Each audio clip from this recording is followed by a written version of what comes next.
نحمده ونصلي على رسوله الكريم اما بعد فاعوذ بالله من الشيطان الرجيم بسم الله الرحمن الرحيم رب اشرح لي صدري ويسر لي امري واحلل عقدة من لساني يفقهوا قولي ربنا زدنا علما اللهم فقهنا في الدين اللهم اني اسالك علما نافعا وعملا متقبلا ورزقا طيبا اللهم انفعنا بما علمتنا وعلمنا ما ينفعنا وزدنا علما اللهم إني أعوذ بك من علم لا ينفع ومن قلب لا يخشع ومن نفس لا تشبع ومن دعوة لا يستجاب لها ربي هب لي حكما والحقني بالصالحين واجعل لي لسان صدق في الآخرين واجعلني من ورثة جنة النعيم ولا تخزني يوم يبعثون۔ السلام علیکم ورحمۃ اللہ وبرکاتہ۔ سورہ حامیم سجدہ آیت نمبر 35 تک ہم نے کر لیا تھا۔ تھرسڈے کو ہم نے آیت نمبر 35 تک کیا تھا اور آج ہم انشاءاللہ اس سے آگے سے اسٹارٹ کریں بنا گیا ہے۔ لاسٹ ٹائم ہم آیت نمبر 34 اور آیت 35 ہم نے پڑھی تھی۔ آیت 34 وَلَا تَسْتَوِي الْحَسَنَةُ وَلَا السَّيِّئَةُ ادْفَعْ بِالَّتِي هِيَ أَحْسَنُ فَإِذَا الَّذِي بَيْنَكَ وَبَيْنَهُ عَدَاوَةٌ كَأَنَّهُ وَلِيٌّ حَمِيمٌ وَمَا يُلَقَّاهَا إِلَّا الَّذِينَ صَبَرُوا وَمَا يُلَقَّاهَا إِلَّا ذُو حَظٍّ عَظِيمٍ۔ تو یہ دو آیات جب ہم نے پڑھی تھی تو ہم نے اس میں یہ چیز سیکھی تھی کہ یہ ایک دین کے تبلیغ کا یا ایک خیر اور شر کے مارکے میں ایک جو بنیادی اللہ سبحانہ و تعالیٰ نے طریقہ بتایا ہے کہ برائی کا بدلہ کس طرح سے دینا چاہیے تاکہ اس کے اچھے نتائج نکلیں۔ اس کو ہم پڑھ رہے تھے اور اس میں پھر اس کی ایک جو ٹپ ہے جو ہمیں ملتی ہے ان آیات میں آیت 35 میں وہ صبر ہے۔ ہم اس پر اچھے سے ڈسکس کر چکے ہیں تھرسڈے والے دن کہ کس طرح سے صبر جو ہے وہ برائی کا بدلہ اچھائی میں دینے میں معاون ہوتا ہے۔ اسی کانٹیکس میں اگلی آیت آ رہی ہے آیت نمبر 36 جہاں سے ہمارا آج کا لیسن شروع ہونا ہے اور وہ کیا ہے وَإِمَّا يَنزَغَنَّكَ مِنَ الشَّيْطَانِ نَزْغٌ فَاسْتَعِذْ بِاللَّهِ۔ تو جب بھی کبھی تمہیں شیطان کی طرف سے کوئی اکساہٹ محسوس ہو تو اللہ کی پناہ مانگ لو۔ یعنی یہ جو وقت ہے جب برائی کا بدلہ بھلائی سے دینا ہوتا ہے یا جو اللہ سبحانہ و تعالیٰ ہم سے چاہتے ہیں کہ ہم حق اور باطل کی جنگ میں برائی کا مقابلہ اچھائی کے ساتھ کریں اور کسی کی کتنی بھی جو ایک برا پروپیگنڈا ہے اس کے مقابلے میں ہم اپنی اخلاقیات کے درجے سے نہ گریں تو یہ شیطان جو ہے اس کو یہ چیز پسند نہیں آتی۔ obviously وہ کیا چاہتا ہے؟ وہ چاہتا ہے کہ لوگوں کو آپس میں لڑائے، خاص طور پر جب حق اور باطل کا معرکہ ہوتا ہے، ایک پارٹی سچ پر ہے اور ایک پارٹی جھوٹ پر ہے، تو اس وقت شیطان یہ چاہتا ہے کہ جو حق کے علمبردار ہیں ان سے بھی کوئی ایسی ہی بد اخلاقی کروا دے تاکہ جو دیکھنے والے عامت الناس ہیں، جو عام لوگ ہیں، ان کے لیے شیطان ایک حجت قائم کر دے کہ دیکھیں اس کو ایک ہی جیسے ہیں۔ اب آپ کسی کو زیادہ برا کہہ لیں یا کسی کو کم برا کہہ لیں، بہرحال یہ ہیں ایک جیسی، دیکھ لیں انہوں نے بھی یہ کیا یہ کیا یہ کیا۔ تو شیطان تو یہ چاہتا ہے کہ وہ اچھے لوگوں کے منہ سے برے الفاظ نکلوائے، برائی کا بدلہ برے طریقے سے دلوائے تاکہ جو ایک بڑا مقصد حق پر ہونے کی وجہ سے وہ حاصل کر سکتے ہیں، جو دعوت حق کو فائدہ پہنچ سکتا ہے، وہ نہ پہنچ پائے۔ کیونکہ ایک چیز یاد رکھیے، جو عام لوگ ہوتے ہیں نا، ایک ہے کسی بھی ادارے کا سربراہ یا کسی بھی تنظیم کا سربراہ یا کسی بھی گھر کا سربراہ جو سمجھدار ہے، جو چیزوں کو معاملات کو سمجھتا ہے، اور ایک ہوتی ہے جنرل پبلک جن کا کوئی واسطہ، جن کو اتنا شعور نہیں ہوتا، وہ صرف ظاہر دیکھتے ہیں ظاہراً دیکھیں گے کہ اچھا اس پارٹی کا لیڈر یا اس پارٹی کے لیڈرز تو اس طرح سے بول رہے ہیں، اس طرح سے کر رہے ہیں، وہ یہ نہیں دیکھ پاتے یا اس چیز کا بہت اچھے سے موازنہ نہیں کر پاتے کہ جو مخالف باطل پہ لوگ ہیں وہ کس طرح سے ان کو زج کر رہے تھے کہ ان کے منہ سے یہ بات نکل آئی، بلکہ وہ صرف بظاہر جو معاملہ ہو رہا ہوتا ہے اس پر فیصلہ کرتے ہوئے پھر جو لوگ حق پر ہوتے ہیں ان کو بھی برائی سے ٹیگ کر دیتے ہیں۔ اس کی بہترین مثال یہ ہے، آپ نے سنا ہوگا وہ واقعہ کہ مسند احمد میں ہے کہ ایک مرتبہ حضرت ابوبکر صدیق کا جھگڑا ایک شخص سے ہو گیا، تو وہ شخص حضرت ابوبکر صدیق کو گالیاں دینے لگا تو وہ خاموش رہے۔ جب وہ خاموش تھے، نبی صلی اللہ علیہ وآلہ وسلم ان کے پاس کھڑے تھے اور مسکرا رہے تھے، اور جیسے ہی حضرت ابوبکر صدیق نے اس کا جواب اس کو دیا جو وہ بول رہا تھا ان کے خلاف، تو آپ صلی اللہ علیہ وآلہ وسلم فوراً وہاں سے اٹھ کر تشریف لے گئے۔ تو حضرت ابوبکر صدیق نے ان سے آپ صلی اللہ علیہ وسلم سے پوچھا کہ جب وہ مجھے گالیاں دے رہا تھا تو آپ مسکرا رہے تھے، اور جب میں نے اس کو جواب دیا تو آپ ناراض ہو گئے۔ تو آپ صلی اللہ علیہ وسلم نے فرمایا کہ جب تک تم خاموش تھے ایک فرشتہ تمہارے ساتھ رہا اور تمہاری طرف سے اس کو جواب دیتا رہا، مگر جب تم بول پڑے تو فرشتے کی جگہ شیطان آ گیا اور میں شیطان کے ساتھ نہیں بیٹھ سکتا۔ گویا لوگوں کے بیچ میں جھگڑا کروانے کا کام، یہ جو برائی کا بدلہ برائی سے دینے والا کا تعلق ہے، یہ شیطان سے کنیکٹڈ ہے۔ شیطان ہمارے دل میں یہ خیال ڈالتا ہے کہ ہم اس طرح کے بدلے دیں۔ مثال کے طور پر آپ دیکھیے کہ جب عام طور پر فیملیز کے اندر بھی کوئی ایسے لوگ ہوتے ہیں جو بہت زج کرتے ہیں، بہت تنگ کرتے ہیں، آپ اپنی جگہ حق پر ہوتے ہیں، پھر کیا ہوتا ہے کہ اور آپ چپ ہیں، آپ اس کو جو ہے وہ اگنور کر رہے ہیں اور آپ اس پر صبر کرتے چلے جا رہے ہیں، پھر یہ ہوتا ہے کہ شیطان جو ہے وہ بڑا خیرخواہ بن کے آتا ہے اور آ کے کہتا ہے کہ دیکھو اگر تم نے فلاں کی زیادتی برداشت کی نا تو وہ تو سمجھے گا کہ تم کمزور ہو اس کے سامنے، اور وہ سمجھے گا، لوگ سمجھیں گے کہ وہ حق پر ہے اور تم غلط ہو، تو تمہیں تو اس کی اس بات کا جو ہے وہ ہرگز برداشت نہیں کرنا چاہیے اور اس کا منہ توڑ جواب دینا چاہیے۔ اور اسی طرح وہ ایسے وسوسے ڈال کے انسان کو غصہ دلاتا ہے اور پھر پچھلی باتیں بار بار دہرواتا ہے دماغ کے اندر، 10 سال 20 سال پرانی، دیکھو اس نے آج یہ کیا نا، اس نے فلانے ٹائم پہ بھی اس طرح کیا تھا، اس کی ماں نے تمہاری ماں کے ساتھ بھی ایسے کیا تھا، فلاں وقت بھی یہ ہوا، یہ کیا وہ کیا، اور یہ جب ایسی باتیں وہ دماغ میں ڈالتا چلا جاتا ہے تو پھر کیا ہوتا ہے کہ انسان وہ جو اتنے عرصے سے برداشت کر رہا ہوتا ہے وہ غصے میں آ کر جواب دے دیتا ہے، یا برائی کوئی احسان کرنے سے رک جاتا ہے یا اچھا عمل کرنے سے رک جاتا ہے، تو پھر کیا ہوگا، پھر وہ دراڑ جو پہلے چھوٹی تھی اور ایک طرف سے پیدا کی جا رہی تھی اب دونوں طرف سے وہ ایک بڑی دراڑ بن جائے گی اور قطع رحمی تک بات چلی جائے گی، اور شیطان یہی چاہتا ہے۔ تو یہ جو اوپر بات ہو رہی ہے نا کہ ادفع باللتی ہی احسن فَإِذَا الَّذِي بَيْنَكَ وَبَيْنَهُ عَدَاوَةٌ كَأَنَّهُ وَلِيٌّ حَمِيمٌ، یہ تبھی ہو سکتا ہے جب انسان شیطان کے ان ہتھ کنڈوں سے واقف ہو اور وہ یہ جان لے کہ یہ جو اکساہٹیں میرے دماغ میں آ رہی ہیں، یہ جو مجھے دماغ میں یہ باتیں آ رہی ہیں نا کہ اب تو تمہیں اس کا منہ توڑ جواب دینا ہی چاہیے، اب تو بہت ہو گئی، اور بار بار یہ ایسے ہی کرتا ہے اور ہمیشہ یہ ایسے ہی کرتا ہے، تو پھر کیا ہوتا ہے، یہ شیطان کے وسوسوں میں جب انسان آ جاتا ہے تو پھر وہ اس سٹیج تک نہیں پہنچ پاتا جو اللہ سبحانہ وتعالیٰ فرما رہے ہیں کہ فَإِذَا الَّذِي بَيْنَكَ وَبَيْنَهُ عَدَاوَةٌ كَأَنَّهُ وَلِيٌّ حَمِيمٌ، کیونکہ وہ بیچ میں بریک آ جاتی ہے۔ یاد رکھیے کہ معاف کر دینے کا اور حسن اخلاق کا عمل ایک مسلسل عمل ہے، یہ مسلسل ہوگا تبھی اثر انگیز ہوگا۔ اگر اس کے اندر تعطل آ جاتا ہے، اگر اس کے اندر تسلسل نہیں رہتا،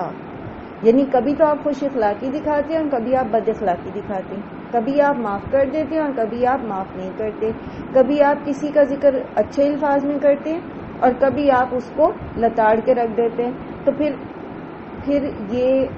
جو اس کے جو ثمرات ہیں، اس کے جو بڑے نتائج ہیں، جو خوبصورت نتائج ہیں، وہ نہیں آئیں گے. اور یہی ہوتا ہے عام طور پر ہماری زندگیوں میں, یہی ہمارا تجربہ ہے کہ آپ اگر دیکھیں کہ آپ خاموش رہتے ہیں پھر ایک وقت آتا ہے کہ آپ پھٹ پڑتے ہیں. جب آپ پھٹ پڑتے ہیں تو جو پیچھے کی بھی ساری محنت ہوتی ہے نا, وہ ساری ضائع چلی جاتی ہے. حضرت عبداللہ بن عباس کہتے ہیں کہ ان آیات میں اللہ تعالیٰ ایمان والوں کو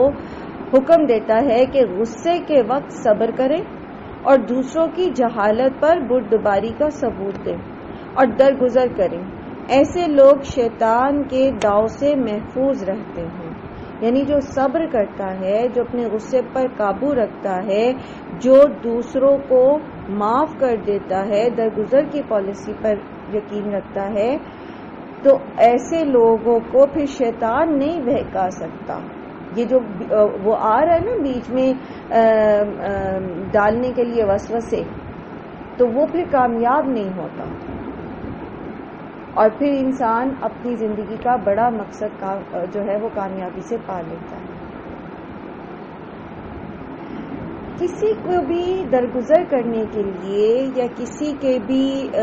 پر جب ہمیں غصہ آئے تو اس غصے کو قابو میں کرنے کے لیے ایک بات یاد رکھا کیجیے کہ آپ دوسرے کو مارجن آف ڈاؤٹ دے دیں. ٹھیک ہے, جب کوئی زیادتی کرتا ہے نا تو آپ اپنے آپ کو یہ یقین دلائیں کہ یہ بندہ, مجھے قرآن تو میں نے پڑھا ہوا نا, سمجھ تو مجھے آ رہی ہے نا باتوں کی کہ یہ شیطان کا بہکاوے میں آ رہا ہے. ایک دفعہ پہلے بھی ہم نے اس موضوع پہ بات کی تھی نا کہ شیطان اگر آپ کے دل میں وسوسے ڈال کر, آپ کو غصہ دلا کر, آپ سے کچھ برا کہلوانا چاہ رہا ہے تو اس کو بھی تو شیطان نے بہکا رکھا ہے نا. تو کیوں نہ بجائے اس کے کہ ہم منہ وہ جسے کہتے ہیں نا کہ منہ در منہ جواب دینے کے یا غصہ نکالنے کے یا اپنے دل کو نفرت اور کدورت سے بھرنے کے, ہم اس کے لیے دعائے خیر کریں. ہم کہ اللہ تعالیٰ اس شیطان نے اس کو بہکا رکھا ہے, اس کے نفس نے اس کو بہکا رکھا ہے, آپ اس کی اصلاح کر دیں. تو اس درجے کی خیر خواہی جب انسان کے اندر ہوتی ہے تو پھر وہ جو ہے وہ صبر جمیل کر سکتا ہے. اس میں آپ یہ دیکھیے کہ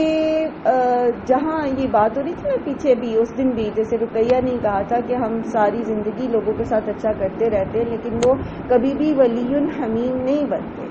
تو بعض اوقات ایسا بھی ہوتا ہے کہ ہمیں لوگوں کو چھوڑ دینا پڑتا ہے. یعنی ایسا نہیں ہے کہ ہمیشہ جو ہے آپ کے اچھائی کے بدلے میں آپ کو اچھا ہی ملے, لیکن بات دراصل یہ ہے کہ وہ چھوڑ دینا بھی, یعنی معاملے کو درگزر کرنا, اور درگزر کرنے کے بعد اگر خدا نخواستہ کسی بھی ایگریمنٹ کو توڑنے تک کی جو ہے وہ آ جاتی ہے, نوبت آ جاتی ہے, تب بھی انسان اس کو, جیسے سورہ مزمل میں اللہ سبحانہ و تعالیٰ کہتے ہیں نا نبی صلی اللہ علیہ وآلہ وسلم سے کہ وَاحْجُرْهُمْ حَجْرًا جَمِيلًا, آپ ان کو چھوڑ دیجئے ان کے حال پر, ان سے اعراض برتیے, لیکن چھوڑنا بھی کیسا ہو, حجرًا جمیلا, خوبصورتی سے چھوڑنا. تو معاملہ اگر اس حد تک بگڑا ہوا ہے کہ دوسرا فریق جو ہے وہ کسی بھی قسم کے آپ کے حسن اخلاق کو بھی نہیں سمجھ رہا اور دشمنی پر ہی تلا ہوا ہے, اور آپ کو اس کو اگنور اس حد تک کرنا ہے, آپ کو اس کو چھوڑنا ہی ہے, تو بھی کیا کرنا ہے, حجرن جمیلہ کرنا ہے. تو بھی اپنی اخلاقیات کو خراب نہیں کرنا, تو بھی اپنی آپ کو اس درجے سے نیچے نہیں گرانا جس پر اللہ سبحانہ و تعالی ہمیں دیکھنا چاہتے ہیں. اس کی بہترین مثال آپ دیکھیے کہ سورہ بقرہ میں آپ جب طلاق کے بارے میں پڑھتے ہیں, طلاق کے موضوع پہ آیات, تو اس میں اللہ سبحانہ و تعالی فرماتے ہیں وَلَا تَنْسَوُا الْفَضْلَ بَيْنَكُمْ. یہ کس موقع پر کہا جا رہا ہے, جب طلاق دی جا رہی ہے تو جو حق مہر ہے وہ اگر عورت اپنے جو اس کا شوہر ہے جس نے اس کو طلاق دی اس کو سارے کا سارا ہی معاف کر دے, اس سے کچھ نہ لے, بہت اچھی بات ہے. اگر شوہر جو ہے اس کو نصف کی بجائے پورا ہی دے دے, یہ آیت اس ریفرنس میں ہے اگر مہر جو ہے وہ ابھی مقرر ہوا ہے لیکن رخصتی نہیں ہوئی ہے, تو اس میں اللہ سبحانہ تعالیٰ فرماتے ہیں اب یہ طلاق ہو رہی ہے اور ایسے موقع پر ہو رہی ہے کہ نکاح ہو چکا ہے لیکن رخصتی نہیں لڑکا لینا چاہ رہا اور وہ طلاق دینا چاہ رہا ہے, تو اللہ تعالیٰ فرمارے وَلَا تَنْسَوُا الْفَضْلَ بَيْنَكُمْ، آپس میں ایک دوسرے کے اوپر فضل کرنا نہ بھولو. کس قدر مشکل موقع ہوتا ہے، اور طلاق کا معاملہ عام طور پر پہنچتا ہی نفرتوں اور بہت زیادہ پیچیدگیوں کے بعد ہے. اس وقت جب اللہ تعالیٰ کہہ رہے ہیں کہ ایک دوسرے کے اوپر فضل کرنا نہ بھولو، ایک دوسرے کا خیال رکھنا نہ بھولو، ایک دوسرے کی سیلف رسپیکٹ کو مجروح نہ کرو، ایک دوسرے کو انسان ہی سمجھو اور اس کی برائیوں کا اشتہار نہ لگاؤ. اور اسی طرح اللہ سبحانہ تعالیٰ فرما رہے ہیں کہ وَاحْجُرْهُمْ حَجْرًا جَمِيلًا، چھوڑنا ہی ہے، اگنور ہی کرنا ہے، پڑ ہی گیا ہے، اتنی بڑی ہی کوئی بیچ میں دشمنی پڑ گئی ہے، تب بھی اپنی اخلاقیات کے دامن کو ہاتھ سے نہ چھوڑیں، خوبصورتی سے چھوڑیں، فضل کرتے ہوئے، احسان کرتے ہوئے چھوڑیں. یہ ہے وہ اخلاق جو اللہ تعالیٰ ایک مومن کے اندر دیکھنا چاہتے ہیں، اور یہ اخلاق شیطان ہمارے اندر آنے نہیں دیتا. اور اللہ تعالیٰ فرما رہے ہیں کہ اگر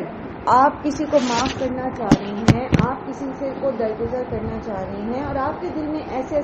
خیال آ رہے ہیں، جیسے بھی میں نے عرض کیا نا کہ کیوں ہمیشہ تمہیں کیوں معاف کرو، ہمیشہ تم ہی سوری کیوں کرو، ہمیشہ تم ہی جو ہے وہ کیوں آگے بڑھ کے جو ہے معاملے کو سدھارو، فلاں کیوں نہیں کرتا، تو فوراً سمجھ جائیں کہ یہ شیطان کے وسوسے ہیں. ان آیات کے ساتھ اس کا کنیکشن کیجئے ذرا. آیت نمبر 34، 35 کو 36 سے ریلیٹ کریں. یہ کیوں یہاں آ گیا؟ بات تو ہو رہی تھی مشرکین کے ساتھ معاملات کی، تو یہ شیطان بیچ میں کہاں سے آ گیا؟ تو بات دراصل یہ ہے کہ وہ نہیں چاہتا کہ ہم رشتوں کو جوڑ کے رکھیں، ہم حق کو حق ثابت کر سکیں، بلکہ وہ چاہتا ہے کہ ہم حق کو اور اصل معاملے کو اور اصل بات کو تو وہیں چھوڑ دیں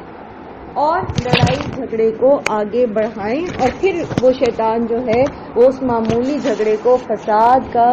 روپ بھیج کر اور بڑے فساد کو پھیلا کر ہر چیز درم برم کر دے اور اصل کاز پیچھے رہ جائے.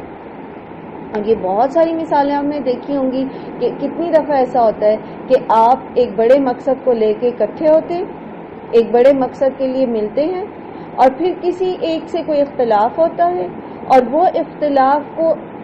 اتنی جو ہے وہ شیطان بھڑکا دیتا ہے کہ وہ عظیم مقصد کہیں پیچھے رہ جاتا ہے، اور سب لوگ لڑ جھگڑ کر اپنی اپنی انا کے خول میں باندھ ہو کر تتر بتر ہو جاتے ہیں.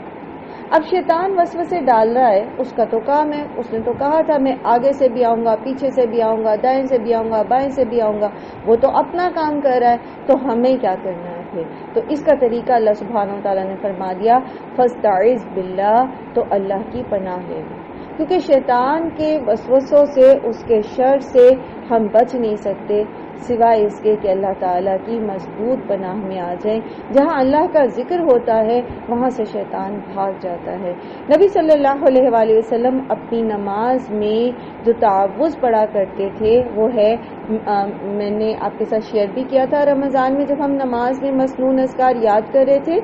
اور مجھے امید آپ سب کو یاد بھی ہوگا، ایک دفعہ دوبارہ دہرا دیتی ہوں. اعوذ باللہ السمیع العلیم من الشیطان الرجیم من ہمزہ ونفخہ ونفثہ. ٹھیک ہے، اعوذ باللہ، میں پناہ لیتا ہوں اللہ کی، السمیع العلیم، جو سننے والا ہے اور خوب جاننے والا ہے، من الشیطان الرجیم، شیطان مردود سے، من ہمزہ، اس کے وسوسوں سے، ونفخہ، اور اس کی دھتکار سے، ونفثہ، اور اس کی پھونکوں سے، یعنی اس کے وسوسوں اور اس کی جو سارے ہتھ کرنے ہیں، میں اللہ السمیع العلیم کی پناہ لیتا ہوں. اور یہاں بھی دیکھیے اللہ سبحانہ تعالیٰ نے اس آیت میں بھی اس کو اسی طرح سے اینڈ کیا ہے کہ انہ هو السمیع العلیم،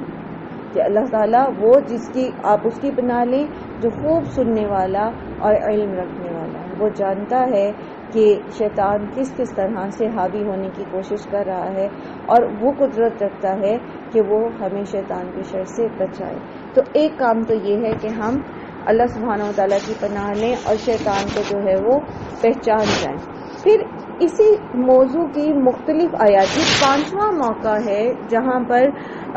نبی صلی اللہ علیہ وآلہ وسلم اور آپ کے ذریعے سے تمام اہل ایمان کو دعوت دین اور اصلاح خلق کی یہ حکمت سکھائی جا رہی ہے۔ کون سی؟ ادفع باللتی ہی احسن والی، ٹھیک ہے، یہ 5ویں جگہ۔ اس سے پہلے آپ اس کو سورۃ الاعراف میں، سورۃ نحل، سورۃ مومنون اور عنکبوت میں پڑھ چکے ہیں۔ سورۃ مومنون میں، سورۃ اعراف میں آیت نمبر 199 میں اللہ سبحانہ تعالیٰ فرماتے ہیں خذ العفو وأمر بالعرف وأعرض عن الجاہلین،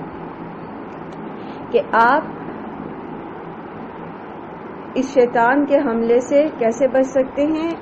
یہ ادفع باللتی ہی احسن کیسے کر سکتے ہیں کہ آپ درگزر کریں، نیکی کا حکم دیں اور جاہلوں سے اعراض برتیں۔ تو جہاں ایک چیز اللہ سبحانہ وتعالیٰ نے ہمیں بتائی یہاں پر اس موقع پر کہ ادفع باللتی ہی احسن کیسے کی جا سکتی ہے، تو وہ کیا ہے؟ نمبر 1 صبر، ٹھیک ہے، اور اسی صبر کے ساتھ ہی پھر آپ کیا کر سکتے ہیں؟ خذ العفو، معاف کریں، اور وامر بالمعروف، اور نیکی کا حکم دیں، مطلب نیکی کی تاکید کر دیں، نیکی بتا دیں، حق سچ کو ایک دفعہ بیان کر دیں، اور پھر کیا کریں؟ وَأَعْرِضْ عَنِ الْجَاهِلِينَ، تو پھر جو کوئی جہالت برتنے پر ہی تلا ہوا ہے تو اس کو اس کے حال پر چھوڑ کے الگ ہو جائے، یعنی اس سے اعراض برتیں۔ حال پر چھوڑنے سے الگ ہونے کا مطلب یہ نہیں ہے کہ آپ ان کو تبلیغ نہیں کریں گے یا آپ ان کی خیر خواہی نہیں کریں گے۔ مکہ کے 13 سالہ دور میں یہی پالیسی اللہ سبحانہ تعالیٰ نے نبی صلی اللہ علیہ وسلم کو سکھائی تھی، اعرض عن الجاہلین، لیکن آپ دیکھتے ہیں کہ کہیں بھی آپ صلی اللہ علیہ وآلہ وسلم کی دعوت اور تبلیغ رکتی بھی نظر نہیں آتی ہے۔ تو اعراض کا مطلب یہ نہیں ہے کہ ان کو ان کے حال پہ چھوڑ دیا جائے گا، بلکہ اعراض کا مطلب یہ ہے کہ دو بدو ان کو جواب دینے کی بجائے آپ اپنے کام پر فوکس کریں اور ان کی جہالت سے اعراض برتیں، جو جہالت وہ برت رہے ہیں۔ تو جیسے کہتے ہیں نا کہ برائی سے نفرت کرنی چاہیے، برے شخص سے نفرت نہیں کرنی چاہیے، برائی سے نفرت کر کے برائی کو دور کرنے کی کوشش کرنی چاہیے، تاکہ وہ شخص جو برا ہے اس برائی کے اختیار کرنے پر وہ اس برائی کو چھوڑ کر اچھا ہو جائے۔ اسی طرح جو جاہل ہے اس کی جہالت سے اعراض برتنا چاہیے، اس بندے کو اکیلا نہیں چھوڑنا چاہیے ڈوبنے کے لیے، اس کو تو پتہ ہی نہیں ہے، اس کو تو سمجھ ہی نہیں ہے۔ پھر اسی طرح سورہ مومنون میں اللہ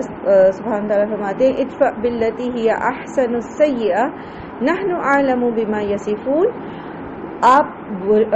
برائی کو بھلائی سے دور کیجئے، ہم جانتے ہیں کہ وہ کیا کر رہے ہیں۔ وَقُلْ رَبِّ أَعُوذُ بِكَ مِنْ هَمَزَاتِ الشَّيَاطِينِ وَأَعُوذُ بِكَ رَبِّ أَنْ يَحْضُرُونَ، اور کہیے کہ اے رب میں تیری پناہ لیتا ہوں شیطان کے ہمزات سے، اس کے وسوسوں سے، اور اس چیز سے تیری پناہ لیتا ہوں کہ وہ یعنی شیاطین میرے پاس آئیں۔ تو یہاں پر بھی آپ دیکھیے کہ شیاطین ہی کا کام ہے کہ وہ لوگوں کے بیچ میں برائی کے بیچ بو کر ان کے آپس میں جھگڑے کرانا چاہتے ہیں۔ تو ہم اہل اللہ میں سے ہیں۔ اہل اللہ کون ہوتے ہیں؟ جو اہل القرآن ہوتے ہیں۔ اور اہل القرآن کون ہوتے ہیں؟ جو قرآن کو پڑھتے ہیں، پڑھ کے سمجھتے ہیں اور پھر اس کے اوپر عمل کرنے کی کوشش کرتے رہتے ہیں ساتھ ساتھ۔ تو اہل اللہ جو ہیں ان کو اپنی اخلاقیات کو کبھی بھی اس بڑے درجے سے نیچے نہیں گرنے دینا چاہیے جو اللہ سبحانہ وتعالیٰ نے ان کے لیے پسند کیا ہے، جس میں بدرجہ اولا خوش اخلاقی، احسان کرنا، صبر کرنا، معاف کر دینا، درگزر کی پالیسی اختیار کرنا اور جہالت سے منہ موڑنا ہے۔ وَمِنْ آيَاتِهِ اللَّيْلُ وَالنَّهَارُ وَالشَّمْسُ وَالْقَمَرُ، اور اب اللہ سبحانہ وتعالی روئے سخن دوبارہ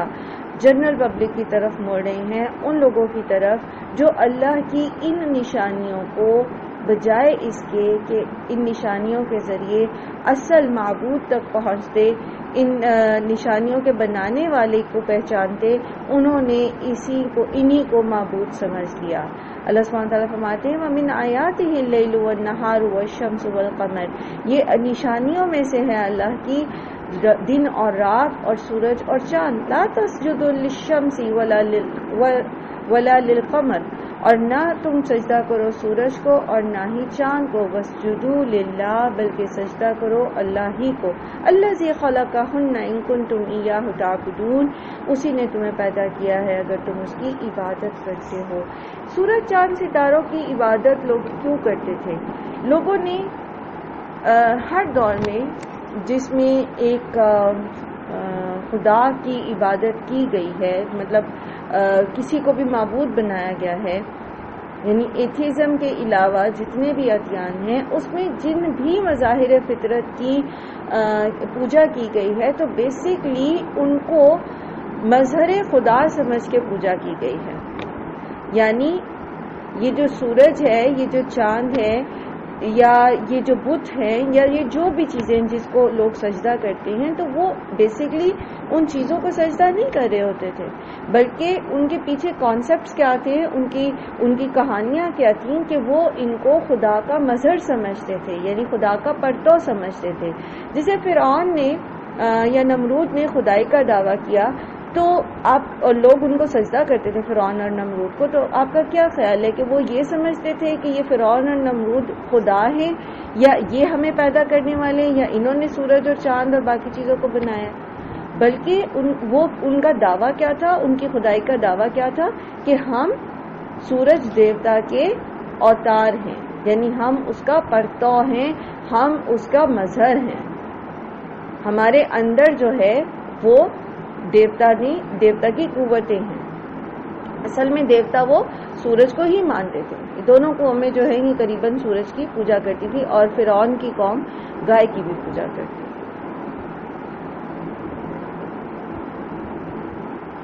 تو یہاں پر بھی اللہ سبحانہ و تعالیٰ یہی بتا رہے ہیں ان کو کہ تم نے یہ جو بت بنا رکھے ہیں، اور پھر سورج اور چاند کو بھی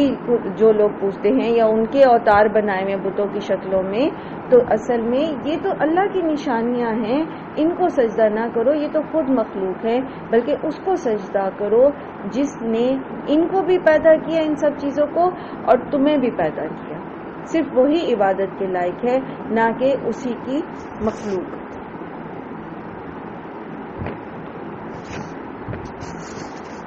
فَإِنِ اسْتَكْبَرُوا فَالَّذِينَ عِندَ رَبِّكَ يُسَبِّحُونَ لَهُ بِاللَّيْلِ وَالنَّهَارِ وَهُمْ لَا يَسْأَمُونَ، اور پھر اگر وہ تکبر کرے تو وہ جو آپ کے رب کے پاس ہیں وہ تسبیح کرتے ہیں اس کی رات اور دن، اور وہ اکتاتے نہیں ہیں۔ یہاں فرشتوں کا ذکر ہے، یہ آیت سجدہ ہے۔ یہ دونوں آیات جو ہیں ان پر ایک سجدہ ہے، جس میں سے بعض جیسے امام مالک اور امام شافعی جو ہیں وہ آیت 37 کو آیت سجدہ کہتے ہیں، اور امام ابو حنیفہ اور عبداللہ بن عباس اور عبداللہ بن عمر اور حسن بصری وغیرہ جو ہیں رضی اللہ عنہم وہ کہتے ہیں کہ آیت نمبر 38 آیت سجدہ ہے۔ تو میں آپ کو ایک بریک دے رہی ہوں، ٹھیک ہے، 1 منٹ کا، آپ سب سجدہ کر لیجئے، میں بھی کر لوں، اور ضرور اللہ سے دعا کیجئے کہ اللہ تعالیٰ آپ ہی کے ہاتھ میں ہے کل کائنات کی قدرت، آپ ہی چلانے والے ہیں، یہ آپ ہی کے جنود ہیں، آپ ان کو اسی طرح سے واپس بلا لیجئے جیسے آپ نے حضرت نوح کو بچانے کے لیے اس پانی کو، آسمان کو حکم دیا تھا کہ تھم جا، اور زمین کو حکم دیا تھا کہ اس پانی کو نگل جائے۔ 1 منٹ کا بریک لیتے ہیں، ٹھیک ہے، پھر میں آتی ہوں۔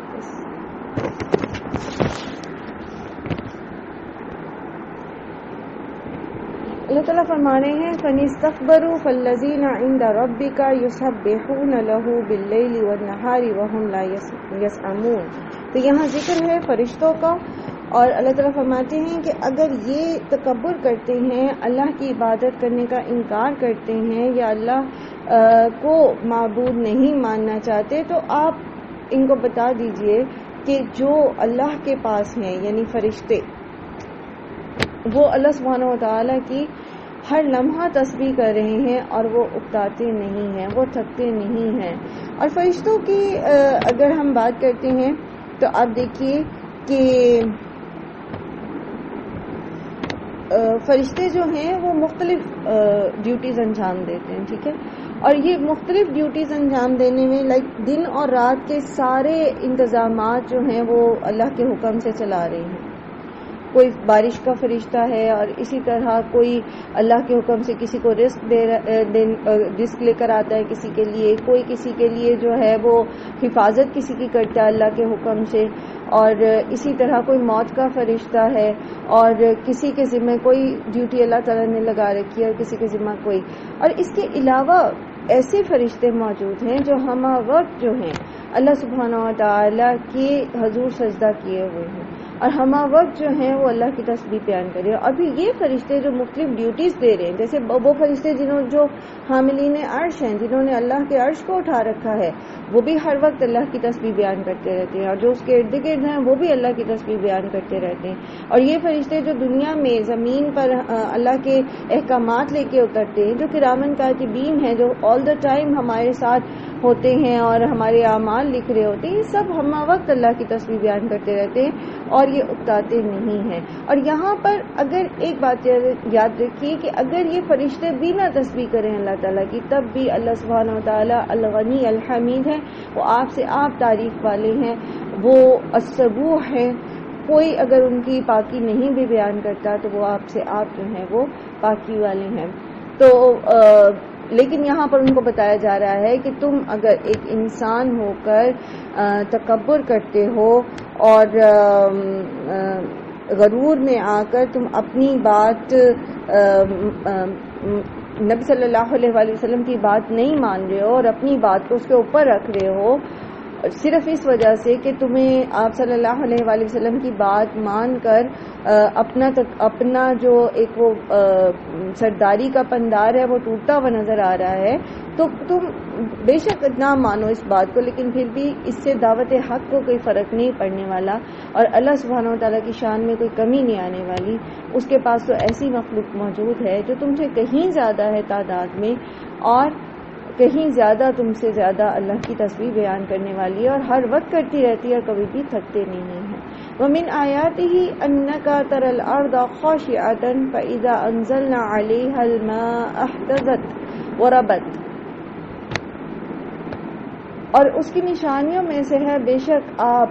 دیکھتے ہیں کہ زمین کو کہ وہ دبی ہوئی ہے، پھر جب ہم اس کے اوپر پانی اتارتے ہیں تو وہ تر و تازہ ہو جاتی ہے اور وہ ابھر آتی ہے، یعنی کھل اٹھتی ہے۔ خشکی والی ہوتی ہے، پانی کی کمی والی ہوتی ہے، پھر کیا ہوتا ہے اس بنجر زمین پر پانی برستا ہے تو وہ کھل اٹھتی ہے، تر ہو جاتی ہے۔ ان الذی بے شک وہ جس نے احیاہا زندہ کیا ہے اس کو، لمحی الموتى وہی زندہ کرنے والا ہے مردوں کو۔ یہ جو مثال ہے یہ قرآن کریم میں بہت دفعہ آئی ہے، بہت طریقوں سے اللہ سبحانہ و تعالیٰ نے اس کو بیان کیا ہے، اور یہ کیا ہے کہ آپ سوچیں ذرا کہ آپ کیسے کہتے ہیں کہ مردوں کو اللہ تعالیٰ کیسے زندہ کرے گا؟ مشرکین مکہ کا یہ دعوت ہے نا کہ جب ہم بالکل مٹی میں مل جائیں گے تو کیسے دوبارہ زندہ کریں گے؟ تو یہ جو خشک زمین کا دوبارہ پھل پھول جانا ہے، اس کی مثال بار بار اللہ سبحانہ و تعالیٰ دے کر بتاتے ہیں کہ دیکھو یہ زمین بھی تو ایسی بنجر پڑی ہوتی نا تو انسان سمجھتا ہے اس میں سے کبھی کچھ نہیں اگ سکتا۔ آپ میں سے کبھی کسی نے دیکھے ایسی چٹیل زمین جس کے اندر جو ہیں وہ دراڑیں پڑ جاتی ہیں؟ ابھی کچھ مہینے پہلے کی بات ہے، چولستان میں جو قحط پڑا ہوا تھا تو اس کی بہت ساری پکچرز دیکھنے میں آ رہی ہیں، آپ لوگوں میں سے ابھی سب نے دیکھی ہوں گی۔ تو زمین جب خشک ہو جاتی ہے تو اس کے اندر دراڑیں سی پڑ جاتی ہیں، تو انسان سوچتے ہے کہ یہ اتنی خشک ہو گئی ہے، اتنی بنجر ہو گئی ہے، اس میں سے پھل پھول کیسے اگ سکتے ہیں؟ اور پھر کیا ہوتا ہے اسی زمین پر جب بارش برستی ہے وہ نرم ہو جاتی ہے تو اس کے اندر سے اللہ سبحانہ و تعالیٰ کی قدرت سے سبزہ نکل آتا ہے، وہی زمین سبزہ اگا دیتی ہے۔ تو اللہ تعالیٰ فرما رہے ہیں کہ جس طرح یہ ایک ناممکن سی چیز تمہیں لگتی ہے، اور خاص طور پر آپ عرب کے صحرائی کانٹیکسٹ کو ذہن میں رکھیے تو اس کے لیے یہ بارش کی مثال بہترین مثال تھی ان کے لیے کہ دیکھو اسی طرح جیسے اس بنجر زمین کو اللہ تعالیٰ دوبارہ ہرا بھرا کر دیتے ہیں، اسی طرح مردوں کو بھی زندہ کرتے ہیں۔ انہ علی کل شیء قدیر۔ اصل بات سمجھنے کی یہ ہے کہ اللہ سبحانہ و تعالیٰ ہر چیز پر قدرت رکھتے ہیں۔ اگر انسان ایمان القدیر پر لے آئے گا نا تو پھر اس کے لیے کسی بھی بات پر سمعنا وَأَطَعْنَا کہنا مشکل نہیں ہوگا. اس کے لیے کسی بھی بات پر آمنا وصدقنا کہنا مشکل نہیں ہوگا، کیونکہ اسے پتہ ہے اللہ تعالیٰ ایسا کر سکتے. انہوں نے تو کن کہنا ہے، ان کے کلمہ کن سے اتنی بڑی کائنات بن گئی، اتنی بڑی دنیا بن گئی. تو ان کے کلمہ کن سے کیا جنہوں نے پہلی دفعہ پیدا کیا وہ دوبارہ نہیں پیدا کر سکیں گے؟ ان کے کلمہ کن سے کیا میرے مسائل نہیں حل ہو سکتے؟ کیا یہ مشکلات نہیں حل ہو سکتی؟ کیا یہ جو ڈیزاسٹرز ہیں یہ واپس نہیں جا سکتے؟ یہ تو سب اللہ ہی کے ہاتھ میں، اسی کی قدرت ہے. ہماری آزمائش ہو رہی ہوتی ہے کہ ہمارا ایمان کا لیول کیا ہے، ہم اللہ کی طرف پلٹتے ہیں یا نہیں پلٹتے. من حیث القوم ہمارا کیا طریقہ ہے، ہمارا طرز عمل کیا ہے. ہم ڈیزاسٹرز کے اندر جو ہے وہ چیزوں میں گرانی کر دیتے ہیں، ان کو اور مہنگا کر دیتے ہیں، یا اپنی گوداموں کے منہ کھول دیتے ہیں لوگوں کے لیے. یہ ہماری آزمائش ہوتی ہے. بہرحال اللہ سبحانہ وتعالیٰ کے لیے کچھ بھی مشکل نہیں ہے کہ وہ کن کہیں اور سارے کام ہو جائیں. ان الذین یلحدون فی آیاتنا لا یخفون علینا، وہ لوگ جو ہماری آیات میں الحاد کرتے ہیں وہ ہم سے نہیں چھپ سکتے. آیات میں الحاد کا کیا معنی ہے؟ آیات میں الحاد کا معنی ہے انحراف کرنا. مطلب الحاد کہتے ہیں سیدھے راستے سے ہٹ کر کوئی چیز ہونا. لحد سنا ہوگا آپ نے. لحد کس قبر کو کہتے ہیں؟ جو زمین کو سیدھا کھود کے سائڈ پہ بنائی جاتی ہے، ٹھیک ہے، اس کو لحد کہتے ہیں. تو اب ایک قبر ہوتی ہے سیدھی جو عام طور پر یہاں پاکستان میں بنتی ہے، اس کو صندوقچی بولتے ہیں. اس کے سائڈ پر دیوار میں ایک باکس سا بنا دیا جاتا ہے اور میت کو وہاں رکھ دیا جاتا ہے، اس کو لحد کہتے ہیں. تو اس کو لحد کیوں کہتے ہیں؟ کیونکہ وہ سیدھی قبر میں سائڈ پہ ہوتی ہے. تو ایک طرف ہو جانا، انحراف کرنا، الحاد کا مطلب یہ ہوتا ہے. پھر سیدھی راہ سے ٹیڑھی راہ کی طرف مڑ جانا، کجروی اختیار کرنا. اور اللہ کی آیات میں الحاد کا مطلب یہ ہے کہ آدمی سیدھی بات میں سے ٹیڑھ نکالنے کی کوشش کرے، یعنی اللہ تعالیٰ کی آیات کا ایک صحیح اور صاف مطلب جو واضح ہے وہ تو نہ لے اور پھر اس کو اپنے مرضی کے معنی پہنانا چاہے. جیسا کہ یہاں پر ان کا کفار مکہ کا بھی یہ طریقہ تھا نا کہ قرآن مجید کی دعوت کو نقصان پہنچانے کے لیے یہ قرآن کی آیات کو سنتے اور پھر آیت کے سیاق و سباق کے بغیر اس کو اپنے من چاہے معنوں کے ساتھ جو ہے وہ دوسروں تک پہنچاتے. اور اس کی بہت اچھی سی مثال آج کے دور میں بھی آپ کو ملے گی 9/11 کے واقعے کے بعد سے کہ کس طرح اسلام کی تعلیمات کو مس انٹرپریٹ کر کے لوگوں کو اسلام سے بہکانے اور مسلمانوں اور اسلام سے نفرت دلانے کے لیے استعمال کی گیا ایسے آیات کو آؤٹ آف کانٹیکسٹ رکھ کے. جیسے سورہ توبہ کی آیات ہے نا کہ تم جہاں کہیں انہیں پاؤ مشرکوں کو تو ان کے لیے گھات لگاؤ اور ان کو پکڑو اور ان کو قتل کر دو. تو وہ بجائے وہ پورا کانٹیکسٹ بیان کرنے کے کہ پیچھے کس طرح ان کو 4 مہینے کی مہلت دی گئی، پھر یہ بھی کہا گیا کہ اگر کوئی پناہ لینا چاہتا ہے تو اس کو پناہ دے دو، یہ بھی کہا گیا اگر کوئی تم پہ حملہ نہیں کرتا تو تم نے اس پہ حملہ نہیں کرنا. پورے ایک کانٹیکسٹ کے ساتھ وہ آیات موجود ہے. لیکن اس سارے سے نکال کے بس یہ کہ جہاں تمہیں مشرک نظر آتے ہیں ان کو قتل کر دو، تو وہ کہتے کہ دیکھیں جی اسلام کیسا تشدد پسند دین ہے کہ وہ کسی بھی جگہ پر ایسے کسی شخص کو زندہ رہنے کا ہی حق نہیں دیتا جو اسلام پر نہیں ہے. تو یہ کیا ہے؟ یہ آیات میں الحاد کرنا ہے. پھر آیت کے ظاہری معنی کی بجائے اس کو اپنے من چاہے معنی پہنانا. جیسے بعض جو منکرین حدیث لوگ ہیں یا جو قرآن کی خود سے تفسیر کرنا چاہتے ہیں تو وہ صلاۃ کا مطلب دعا لیتے ہیں. صلاۃ کا مطلب ایک دعا بھی ہوتا ہے نا، بیسیکلی صلاۃ کا مطلب دعا ہوتا ہے. تو وہ کہتے ہیں دعا ہے تو پھر دعا کے لیے یہ 5 وقت اٹھنا بیٹھنا، یہ اس طرح سے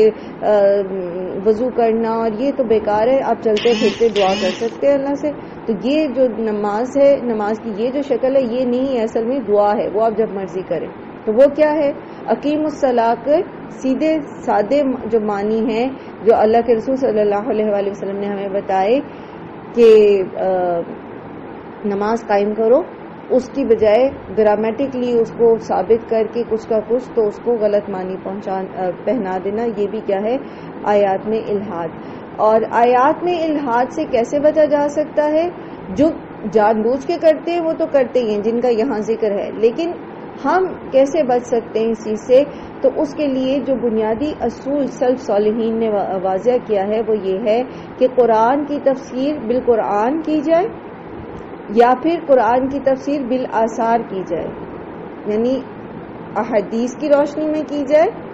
یا پھر قرآن کی تفسیر قرآن ہی کی روشنی میں کی جائے۔ اور اگر آپ تفسیر بالرائے کرتے ہیں، یعنی اپنی رائے سے، جیسے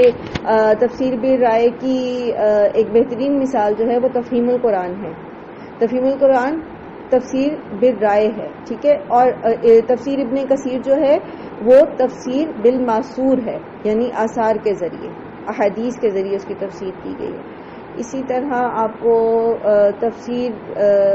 بالقرآن کی بھی مثالیں جو ہیں وہ مل جائیں گی بہت ساری، جس میں قرآن کی تفسیر قرآن ہی کی آیات کے ذریعے کی گئی۔ تو یہ وہ بنیادی سورسز ہیں کہ آپ ان کے ساتھ سٹک رہیں گے تو آپ پھر آیات میں الحاد سے بچے رہیں گے۔ جو تفسیر بالرائے بھی کرتے ہیں نا، تو وہ بھی پورے کانٹیکسٹ کے ساتھ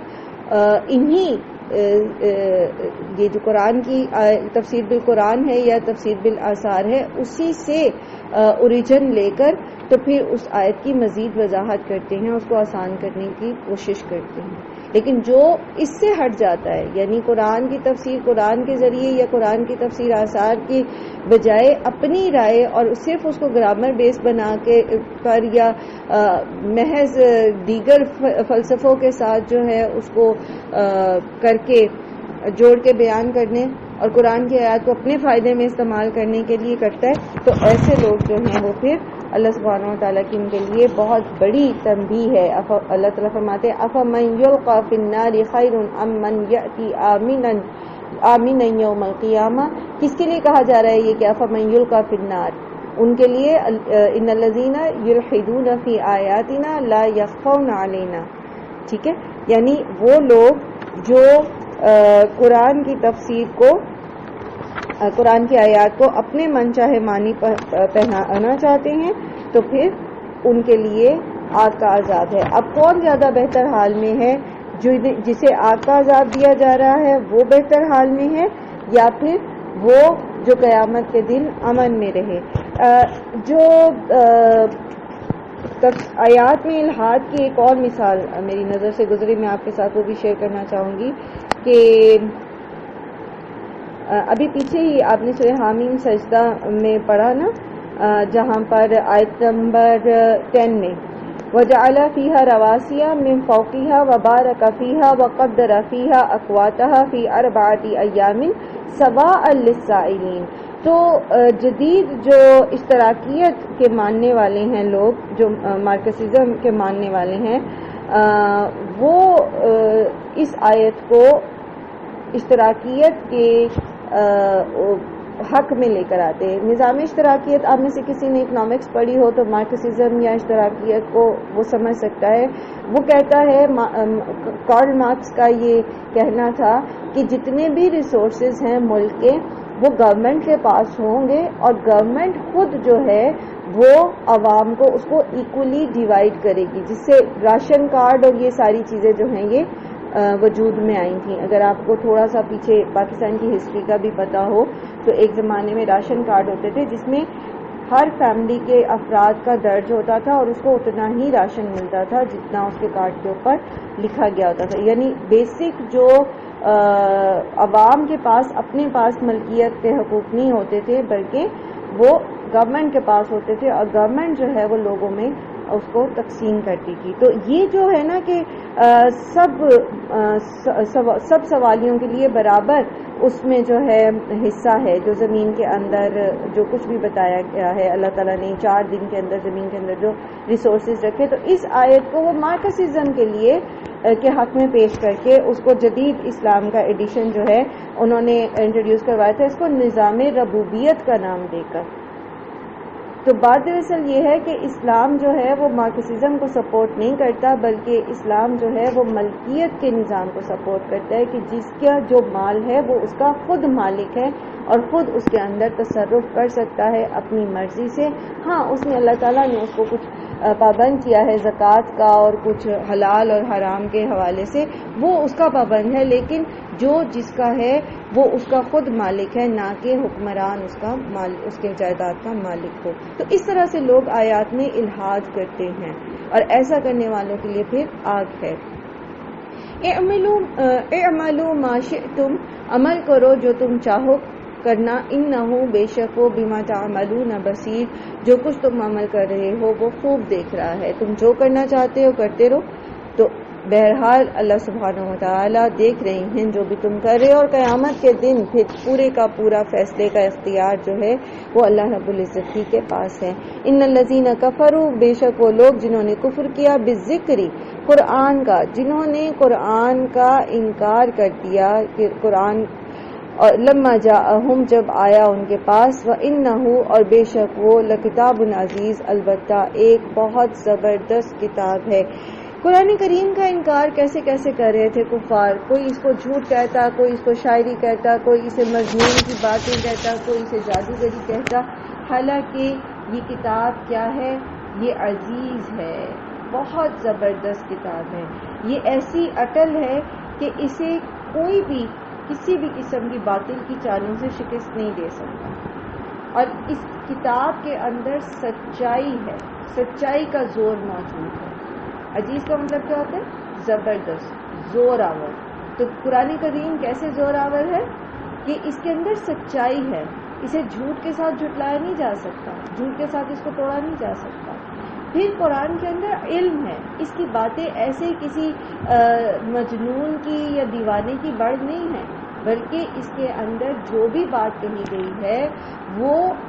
علمی بنیادوں پر کہی گئی ہے، تحقیقی بنیادوں پر کہی گئی ہے، کیونکہ اللہ سبحانہ وتعالی خود جو ہیں خالق اور مالک ہیں، اور وہی جو ہیں اس زمین کو پیدا کرنے والے ہیں. تو اور وہی قرآن کو نازل کرنے والے ہیں. تو جو زمین اور آسمان کا خالق ہے وہ اس کے اندر جو کہہ رہا ہے وہ العلیم ہونے کی وجہ سے اپنے پورے علم کے بنا پہ کہہ رہا ہے. تو اس کا زور جو ہے، علم کا زور، وہ جہالت سے نہیں توڑا جا سکتا. پھر اسی طرح قرآن کریم میں زور بیان ہے. قرآن کریم کے اندر جو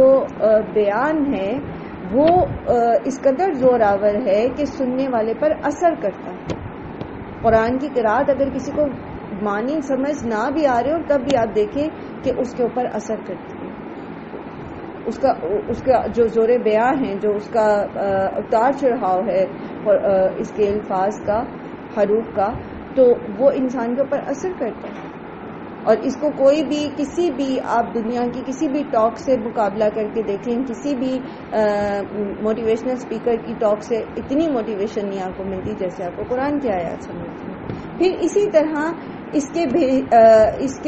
یہ چونکہ اللہ سبحانہ و تعالیٰ کی طرف سے ہے تو خود اللہ سبحانہ و تعالیٰ کی طرف سے اس کو مضبوط کیا گیا ہے. اور پھر آپ یہ دیکھیے کہ اس کو پیش کون کر رہے ہیں، کس شخص کی زبان سے اس کو نکلوایا گیا ہے. محمد صلی اللہ علیہ وآلہ وسلم کی زبان سے، اور آپ صلی اللہ علیہ وآلہ وسلم کا کردار ان کے سامنے تھا. جھوٹے اور کھوکھلے پروپیگنڈا سے وہ جو قرآن کریم کی جو حقانیت ہے اس کو جھٹلا نہیں سکتے تھے. although وہ کوشش بہت کر رہے تھے لیکن وہ یہ کر نہیں سکے. لا يأتيه الباطل من بين يديه ولا من خلفه، نہیں آ سکتا اس پر باطل اس کے سامنے سے اور نہ ہی اس کے پیچھے سے. اس کا کیا مطلب ہے؟ سامنے سے آنے کا مطلب یہ ہے کہ قرآن پر براہ راست حملہ کر کے کوئی بھی شخص جو ہے اس کی کسی بات کو غلط اور اس کی تعلیم کو باطل اور فاسد ثابت نہیں کر سکتا. اور آپ دیکھتے ہیں کہ کتنی مرتبہ لوگوں نے کوشش کی اور کتنے مناظرے ہوئے اس پر، کتنی زیادہ چیلنجز دیے گئے مسلمان علماء کی طرف سے بھی، کرسچنز کو بھی اور ہندو بھی. بہت سارے ایسے آپ کو یوٹیوب پہ مل بھی جائیں گے. ایک بہت مشہور بھی ہوا تھا ڈاکٹر ذاکر نائک، اور ایک ہندو اسکالر تھا اس کا. تو اسی طرح ایک اور جگہ پر ایک کرسچن جو تھا پادری، اس کا، اور مجھے اب نام چونکہ ان کے نہیں یاد آ رہے ذہن میں اگر یاد آئے گا تو میں آپ کو بتاؤں گی. تو اس طرح کے بہت سارے مناظرے جو ہیں وہ ہوئے اور لوگوں نے اپنے منہ کی کھائی اور قرآن کی حقانیت جو ہے وہ ان پر ثابت ہو گئی. اور بات وہی ہے کہ جو نہیں سننا چاہتا، نہیں ایمان لانا چاہتا، جسے ابھی آگے ذکر آئے گا، تو اس کو پھر اس پہ ثابت بھی ہو جاتا ہے تو وہ ایمان نہیں لاتا. پیچھے سے آنے کا مطلب یہ ہو سکتا ہے کہ اس کی حقیقت اور صداقت جو ہے وہ کسی بھی طرح سے جو کوئی بھی جو علمی تحقیق بھی ہے، سائنسی تحقیق بھی ہے، وہ قرآن کریم کے پیش کردہ حقائق کے اگر خلاف بھی ہو. آپ دیکھتے ہیں نا بعض اوقات سائنس ایک تھیوری پیش کرتی ہے اور وہ آپ کو بظاہر لگتا ہے کہ یہ تو قرآن تو یہ نہیں کہہ رہا. اچھا، اگر سائنس کی تحقیق کی کہہ رہی ہے تو کیا پھر قرآن غلط ہے؟ تو بات دراصل یہ ہے کہ قرآن کی حقانیت اپنی جگہ ثابت ہے. سائنسی تحقیق کا حال یہ ہے کہ ہر 5 سال بعد 10 سال بعد پچھلی تھیوری کو جھٹلا کر ایک نئی تھیوری جو ہے وہ پیش کر دی جاتی ہے. تو نہ تو اس کو سامنے سے کوئی اس کے اندر مناظرہ کر کے اس کے اندر جو ہے وہ کوئی کمی نکال سکتا ہے یا اس کو جھوٹا ثابت کر سکتا ہے، اور نہ ہی کوئی اپنی علم اور تحقیق کی یا تجربے اور مشاہدے کی بنیاد پر یہ ثابت کر سکتا ہے کہ قرآن نے جو عقائد دیے ہیں، جو اخلاق کے اصول دیے ہیں، جو قانون کا قرآن بتا رہا ہے، جو تہذیب اور تمدن اور معیشت اور معاشرت اور سیاست قرآن کریم بتا رہا ہے، اس کے اصول دے رہا ہے، جس کے ساتھ قرآن بندے کی رہنمائی کر رہا ہے، وہ غلط ہے. اب آپ اسی کو اٹھا کے دیکھ لیجیے، جیسے ابھی ہم مارکسزم کی بات کر رہے تھے، تو ایک طرف قرآن کریم کا معاشی نظام ہے جس میں زکوٰۃ اور صدقات کا نظام ہے، اور ایک طرف کارل مارکس کا نظام ہے. ایک طرف وراثت کا نظام دیا ہے اللہ تعالیٰ نے. وراثت کا نظام کب ہوتا ہے؟ جب انسان مالک ہوگا کسی چیز کا تو اس کی وراثت ہوگی نا. تو وہ کس قدر مضبوط نظام ہے اور کس طریقے سے بہترین طریقے سے لوگوں کے بیچ میں جو ہے وہ مال کی تقسیم ہوتی چلی جاتی ہے. لیکن دوسری طرف یہ تھیریز ہے، اور انہی کو پھر ایک سے ایک بڑھ کر جو ہے وہ آگے دوسرا فلاسفر آتا چلا جاتا ہے اور پچھلی تھیریز کو وہ غلط ثابت کرتا جاتا ہے. تو نہ تو قرآن کو کوئی اپنے زور بیان سے ہرا سکتا ہے، نہ کوئی اپنی دلائل سے ہرا سکتا ہے. پھر یہ بھی اس کا مطلب دیا جا سکتا ہے کہ خواہ باطل سامنے سے حملہ آور ہو یا ہیر پھیر کے راستوں سے کوئی بے ایمانیاں کر کے کسی طریقے سے لوگوں کو قرآن سے ہٹانا چاہے، وہ بہرحال اس کو نہیں تبدیل کر سکتا، نہیں جو ہے حق کو غلط ثابت کر سکتا. تنزیل من حکیم حمید. کیونکہ یہ نازل کیا گیا ہے حکمت والے کی طرف سے جو بہت تعریف والا ہے. ما یقال لک الا ما قد قیل للرسل من قبلک. نہیں کہا گیا آپ سے مگر یہ کہ جو یقیناً کہا گیا آپ سے پہلے کے رسولوں کو بھی. یعنی جس طرح یہ آپ کو جھٹلا رہے اسی طرح یہ آپ سے پہلے کے رسولوں کو بھی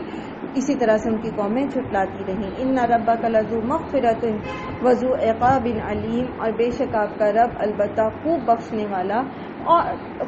والا بھی ہے اور سزا دینے والا بھی ہے دردناک. یعنی جو جیسا عمل کرے گا یہ کل اختیار ہمارے رب کے پاس ہے، اللہ رب العزت کے پاس ہے کہ کس کی وہ بخشش کرے اور کس کو وہ سزا دے.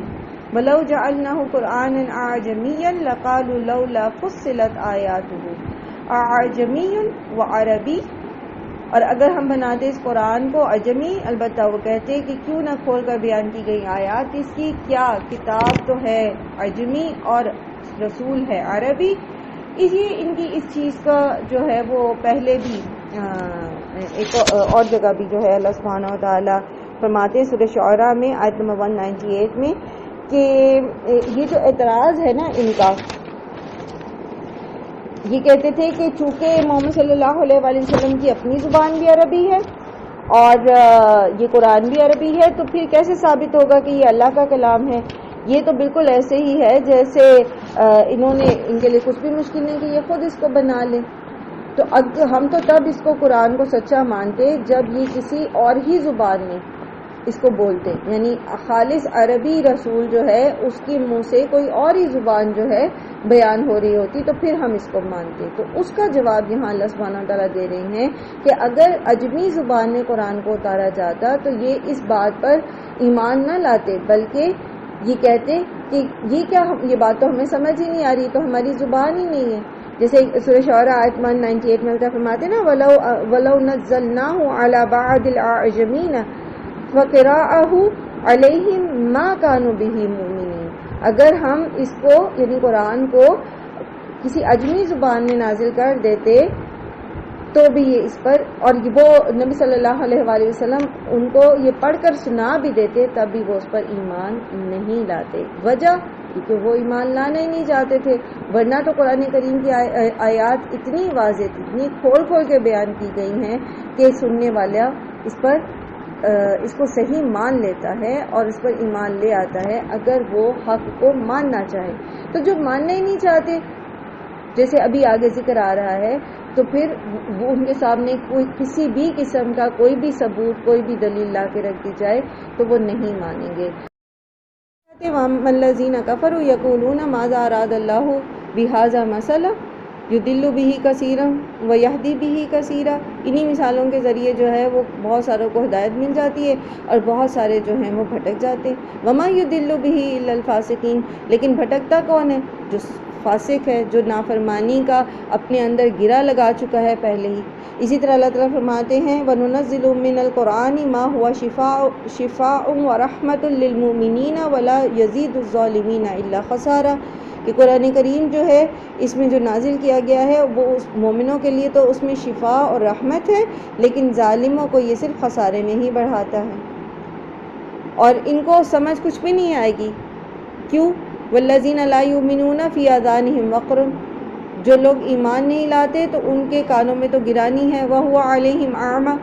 اور وہ اس پر اندھے بنے ہوئے ہیں۔ اور جو خود اندھا بنا رہنا چاہے تو اس کو پھر کون راستہ دکھا سکتا ہے؟ اولئک ینادون من مقام بعید، وہ ایسے ہیں جیسے کسی کو دور سے پکارا جائے۔ ایک اور جگہ بھی قرآن کریم میں اللہ تعالیٰ فرماتے ہیں نا کہ جیسے وَمَثَلُ الَّذِينَ كَفَرُوا كَمَثَلِ الَّذِي يَنْعِقُ بِمَا لَا يَسْمَعُ إِلَّا دُعَاءً وَنِدَاءً، یہ لوگ جو کافر ہیں یہ ایسے ہیں، ایسے چوپایوں کی طرح، مویشیوں کی طرح ہیں کہ جن کو کچھ سنائی نہیں دیتا سوائے اس کے کہ پکار اور آواز۔ تو جو یہاں پہ بھی یہی کہا جا رہا ہے کہ اولئک ینادون من مقام بعید، یہ ایسے ہیں کہ یہ قرآن کی وہ واضح آیات، وہ کھلی نشانیاں جو مومنوں کے لیے جس میں ہدایت اور شفا ہے، اور وہ بہت اچھے سے اس کو سمجھ جاتے ہیں اور بہت اچھے سے اس کو مان جاتے ہیں اور ہدایت پاتے ہیں اور دنیا اور آخرت کی بھلائیاں کماتے ہیں، وہی آیات جب ان کو سنائی جاتی ہیں تو ایسے جسے کسی کو دور سے پکارا جائے تو آواز تو اس کے کانوں میں پڑتی ہے پر سمجھ کچھ نہیں آتی۔ تو ان کو بھی قرآن کی آیات جو ہیں وہ آواز تو آ رہی ہے ان کے کانوں میں، لیکن یہ اس سے ہدایت نہیں پا سکتے۔ وَلَقَدْ آتَيْنَا مُوسَى الْكِتَابَ فَاخْتُلِفَ فِيهِ وَلَوْلَا كَلِمَةٌ سَبَقَتْ مِن رَّبِّكَ لَقُضِيَ بَيْنَهُمْ، اور البتہ تحقیق عطا کی ہم نے موسیٰ کو کتاب، پھر اس میں اختلاف کیا گیا، اور اگر نہ ہوتی ایک بات جو پہلے گزر چکی آپ کے رب کی طرف سے، البتہ ان کا فیصلہ کر دیا جاتا ان کے درمیان۔ تو اس بات کے دو معنی ہو سکتے ہیں کہ ان کے درمیان فیصلہ چکا دیا جاتا ہے۔ ایک یہ کہ اگر اللہ تعالیٰ نے پہلے ہی ان لوگوں کو سوچنے سمجھنے کے لیے جو ہے وہ مہلت دینے کا فیصلہ نہ کر لیا ہوتا تو ان کی یہ جو مخالفت کرنے والے ہیں، اختلاف کرنے والے ہیں، ان کو اللہ تعالیٰ یہی ختم کر دیتا۔ اور دوسرا مفہوم یہ لیا جاتا ہے کہ اگر اللہ نے پہلے ہی یہ طے نہ کر لیا ہوتا کہ ان کا فیصلہ آخرت میں چکایا جائے گا تو اللہ تعالیٰ دنیا میں ہی اس کو واضح کر دیتے، کھول دیتے، ثابت کر دیتے کہ دیکھو تم غلط ہو۔ اور موسیٰ کی کتاب میں کس کس نے اختلاف کیا؟ آپ دیکھیے کہ یہودیوں کے 71 فرقے، ٹھیک ہے، اور وہ سب مختلف اختلافات کی وجہ سے ہی ہیں۔ اسی طرح عیسائیوں کے جو ہیں وہ 72 فرقے ہیں، ٹھیک ہے، وہ بھی انہوں نے ان کے ساتھ اختلاف کیا، اور خود ان کا آپس میں جو تنازع ہے یہود و نصارہ کا، وہ بھی ان کے آپس کے اختلافات حضرت عیسیٰ کی پیدائش پر ہو گئے یا دیگر معاملات میں ہو گئے۔ تو اللہ تعالیٰ فرماتے ہیں کہ اگر اللہ کی طرف سے ان کو مہلت دیے جانے کا فیصلہ نہ ہو چکا ہوتا تو اللہ تعالیٰ کب کا ان کا فیصلہ چکا چکے ہوتے۔ وَإِنَّهُمْ لَفِي شَكٍّ مِّنْهُ مُرِيبٍ، اور بے شک یہ اس میں یعنی اس قرآن کی طرف بے چین کرنے والے شک میں پڑے ہوئے ہیں۔ کیوں بے چین کرنے والے شک میں پڑے ہیں؟ بات دراصل یہ ہے کہ بظاہر تو یہ بڑے زور و شور سے قرآن کے کلام الہی نہ ہونے اور محمد صلی اللہ علیہ وآلہ وسلم کے رسول نہ ہونے کا انکار کرتے تھے، لیکن اصل میں اس انکار کی ان کے پاس کوئی بنیاد نہیں تھی۔ یہ صرف اختلاف برائے اختلاف کی بنیاد پر انکار کر رہے تھے، اور دل چونکہ مان گئے تھے کہ محمد صلی اللہ علیہ وسلم سچے ہیں، تو اس لیے ان کو یہ بے چین کر دینے والا شک جو ہے پریشان کیے ہوئے تھا، یعنی نہ یہ ایمان لاتے تھے اور نہ ہی ان کے دل جو ہیں وہ مکمل طور پر اس کا انکار کر پاتے تھے۔ وَمَنْ عَمِلَ صَالِحًا فَلِنَفْسِهِ وَمَنْ أَسَاءَ فَعَلَيْهَا، تو جس نے عمل کیا نیک تو وہ خود ہی اس کا فائدہ اٹھائے گا، اور جس نے برائی کی تو اس کا وبال اسی پر ہے۔ وَمَا رَبُّكَ بِظَلَّامٍ لِّلْعَبِيدِ، اور نہیں ہے آپ کا رب اپنے بندوں پر کچھ بھی ظلم کرنے والا۔ انشاءاللہ العزیز اسی آیت کو ہم کل بھی دوبارہ تھوڑا سا دیکھیں گے، اور کل پھر انشاءاللہ آپ کا 25واں پارہ شروع ہو جائے گا سورہ حامیم سجدہ کی آیت نمبر 47 سے۔